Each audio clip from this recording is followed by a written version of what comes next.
Huwag nang pamarisan!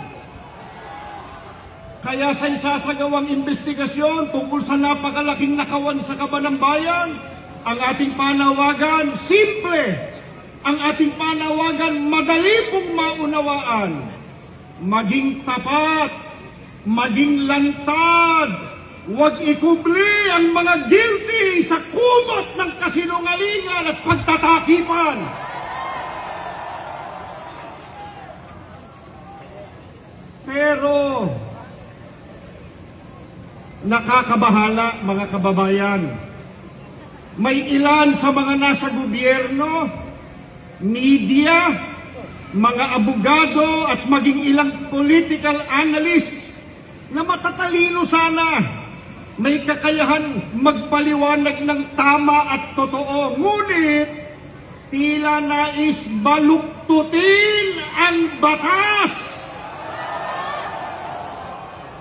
upang pagtakpan ng mga sangkot sa korupsyon. Hindi po ba ito ang tuwirang kabaligtaran ng transparency na hinihingi ng taong bayan? Lalo pong nakakabahala na kung sino pa yung tumitistigo para matunton yung mastermind ng korupsyon, sila pa ang iniimbestigahan, sila pa naiskasuhan.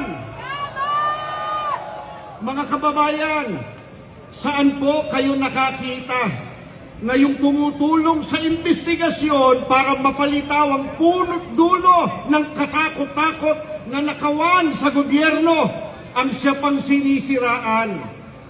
Hindi po ba masyado namang halata na concerted effort ang mga ito para taluktungan ng katotohanan at iligtas ang mga pinakanakinabang sa nakawan?